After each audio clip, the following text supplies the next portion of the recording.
It's 3:30, good afternoon and welcome to LJ News.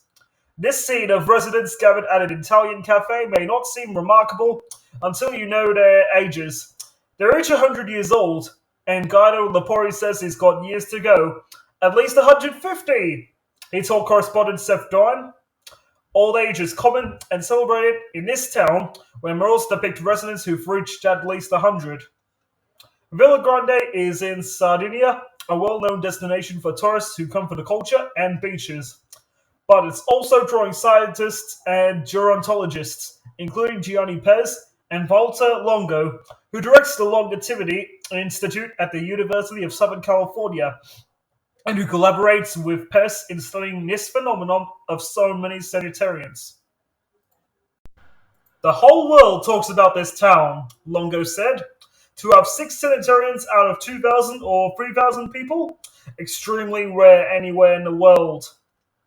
We are trying to find an explanation, said Pes, because after 20 years of hard work, we still don't have a clear explanation. Villagrande is a place where, after 63 years of marriage, one can still find Gabriel Maru and his wife, Ermelinda, tending their garden. Doane asked, "Are you always this active?" "Always. I've always worked," this now 96-year-old told us. So has his cousin Vittoria. At 93, she's still hired by the Orlando Hotel to demonstrate the traditional way of making pistachio bread. Pes said 10% of people who are born in Villagrande attain the age of 90. In Italy, it's 3%. So you can imagine it's more than 3 times higher than the national average. Longo thinks periods of fasting, for instance during wartime, followed by a richer diet with more protein and fat, in later years may contribute to longer lifespans. But meeting with those centenarians, he noticed something else: the age of siblings. Doane asked, how much of this is genetics versus lifestyle?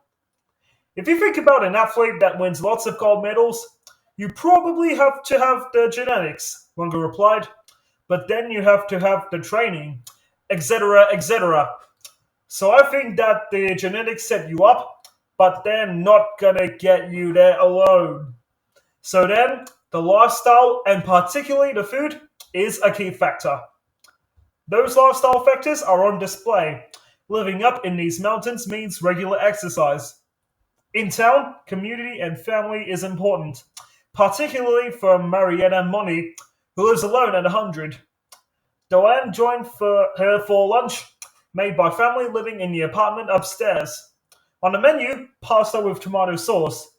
Historically, vegetables have figured prominently here. So has red wine, imbibed in moderation. Nearby, at Giulia Pisanu's house, we asked this centenarian what she thought the secret to a long life might be. "Don't be jealous," she replied, "and don't be envious."